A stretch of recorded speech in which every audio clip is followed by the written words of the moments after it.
2018 में 30 जानवरों से शुरू किया था और इस वक्त हमारे पास जो जानवर हैं ना वो तकरीबन 80 के नज़दीक हैं। 50 बड़े हैं, 30 छोटे हैं और हर साल हम 10 से 15 हीफर जो है ना वो सेल भी करते हैं। तकरीबन 40 से 50 लाख रुपए वो भी प्रॉफिट आ जाता है। डेली बेस पे हमारा ख़र्चा जो है ना वो 40 से 50 हज़ार रुपये और एवरेज सालाना दूध की जो 600 से 700 लीटर बन जाती है।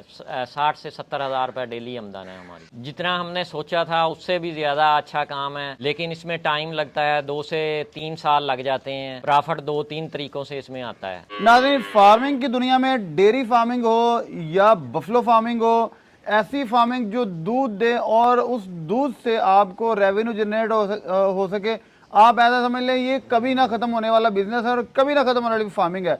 हमारे पाकिस्तान में अभी भी ऐसे बहुत से शहर हैं कि पूरी तहसीलें मिल के भी एक एक शहर की दूध की जो मिकदार है ना, ज़रूरत है, वो पूरा नहीं कर सकती। तो ये बिज़नेस का हुस्न है कि आप उस बिज़नेस में आएँ और डिमांड ऐसी हो कि आप उसके होके ही रह जाएं।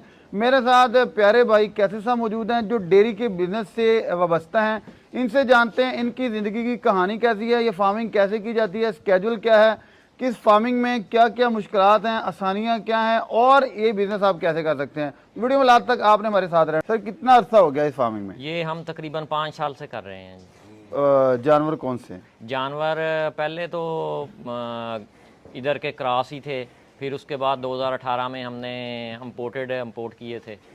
पहले जानवरों में और इनमें इनकी फार्मिंग स्ट्रेटजीज में क्या फ़र्क है? एक हमारी रवायती जानवरों से की जाती है और एक इम्पोर्टर से जो की जाती जो है। क्रॉस है ना इधर के, उनकी एवरेज जो मिल्क की एवरेज है वो 20 से 25 लीटर तक जाती है। ये जो इम्पोर्टेड है, इम्पोर्टेड की एवरेज 30 से स्टार्ट होके 50 तक जाती है। दूध की एवरेज जो है ना इसकी बहुत ज़्यादा है माशाल्लाह। और दूसरा इन्वायरमेंट का भी इशू है ना। उनको इन्वायरमेंट, रवायती जानवरों के लिए इन्वायरमेंट कैसा होना चाहिए और इनको जो इन्वायरमेंट इम्पोर्टेड जानवरों को दी जाता है वो कैसा होना चाहिए?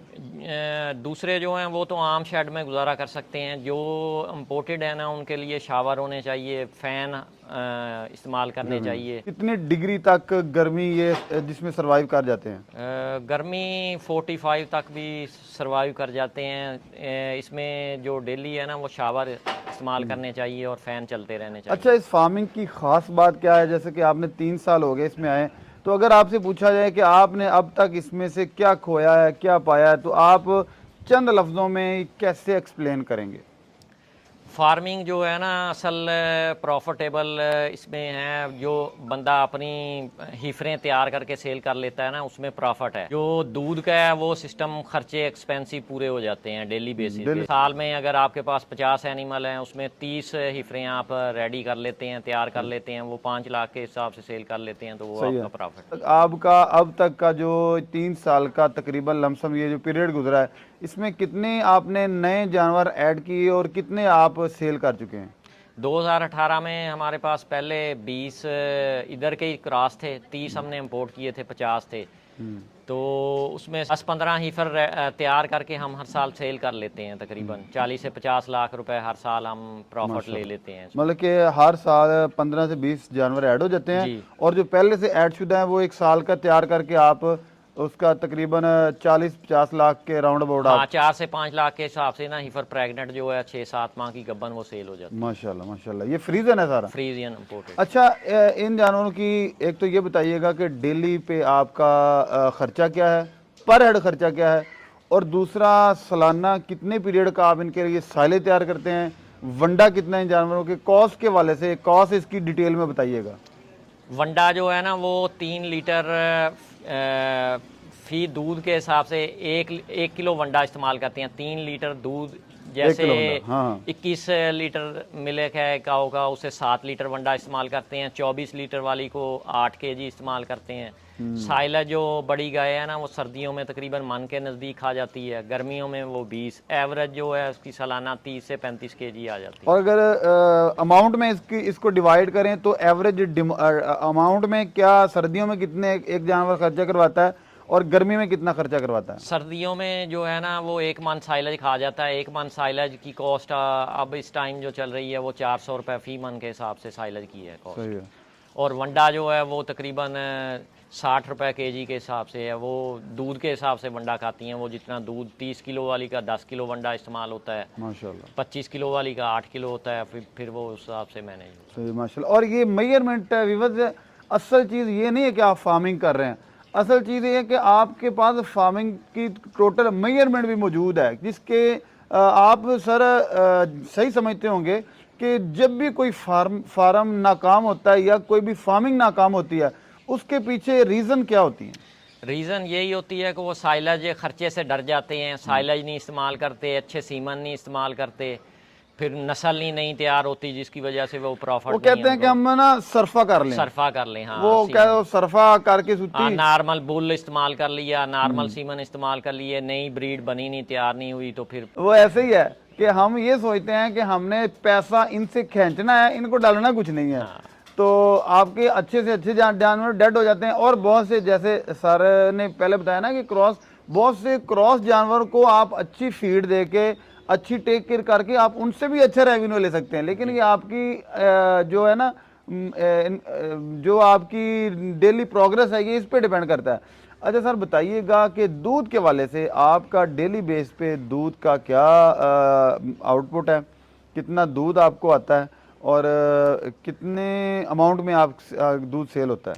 दूध जो है ना वो 11वें महीने से शुरू हो जाती हैं काविंग इनकी।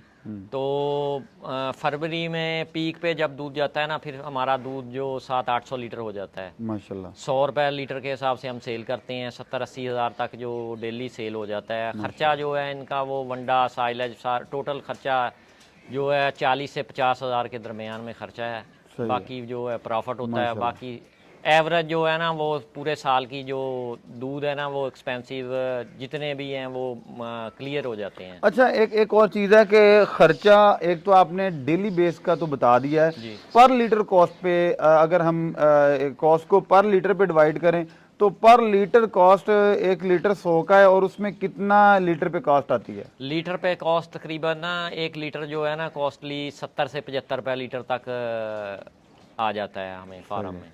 बाकी जो है वो प्रॉफिट होता है जो 100 रुपये में सेल करते हैं। अच्छा, इसके अलावा इनकी सेहत को आने वाले दीगर क्राइसिस क्या होते हैं कि एक जानवर है जो मिल्किंग पे उसने वीक भी होना है, उसको कभी कभी कोई मसला भी बन जाता है, तो इस सूरत में आप इनकी जो न्यूट्रिशन है उसको मैनेज कैसे कैसे करते हैं? क्या क्या इनको खिलाते हैं? साइलेज, वंडा, तूड़ी, और ये टोटल साल का मेन्यू आपका क्या होता है? हम जो है ना 30 से 35 केजी साइलेज डालते हैं, 10 से 15 किलो सब्ज़ चारा डालते हैं। इसके अलावा वंडा होता है, मिनरल होता है, टॉक्सन वाइंडर होता है, और इसके अलावा सरसों का तेल भी देते हैं। सही है। गर्मियों में देते हैं तेल या सर्दियों में? गर्मियों में। सर, हमारे नए देखने वाले लोगों को आप डेयरी के वाले से एजुकेट कीजिएगा कि ये बिजनेस कैसा है, कब करना चाहिए, और बिल्कुल इन्वायरमेंट कैसा होना चाहिए आपका? बिज़नेस ये बहुत अच्छा है अगर इसमें सब्र के साथ काम किया जाए। ये डेली बेसिस पे नहीं है। अभी आज आपने शुरू किया है और आप शाम को कहें कि हमें प्रॉफिट आ जाए। ये तकरीबन जब आपकी हिफरें तैयार होती हैं, साथ मिलती हैं, 2 से 3 साल लग जाते हैं, फिर प्रॉफिट ही प्रॉफिट है। बहुत अच्छा काम है इसमें। सही है। सर, बहुत शुक्रिया। पहली दुआ है कि अल्लाह आपको रिज़्क़ हलाल दे और वाफर मिकदार में दे और नजर बद से बचाए। दूसरी दुआ है कि अल्लाह आपको सेहत दे, आफियत दे, आप जल्दी अपने पाँव पे खड़े हों। जी व्यूअर्स, इसके साथ ही हमारी आज की डिस्कशन अपने अख्ताम को पहुंचती है। अपनी तरफ से हमने डेयरी के वाले से आपको एजुकेट किया, आपको इन्फॉर्मेशन दी ज़्यादा से ज़्यादा कि इसमें क्राइसिस क्या होते हैं। जैसे बहुत से लोग डरे हुए हैं कि बीमारी जो पॉक्स की गुजरी है उसके बाद, लेकिन यह है कि माशाल्लाह हम इस फार्म में मौजूद है, बिल्कुल एक्टिव है, एक से एक जानवर अच्छा है, अच्छी जो जुगाली कर रहा है, और आप इस फार्मिंग में आ सकते हैं। अल्लाह के हाथ में है, नफ़ा नुकसान इंशाल्लाह, डरिए ना। और ये वो बिज़नेस है जिसकी कभी डिमांड ख़त्म नहीं हो सकती। अपने मेज़बान हाफिज़ इकराम को दे इजाज़त जी। नई वीडियो में इंशाल्लाह दोबारा मिलेंगे, तब तक के लिए अपना बहुत सारा ख्याल रखिएगा। अल्लाह हाफिज़।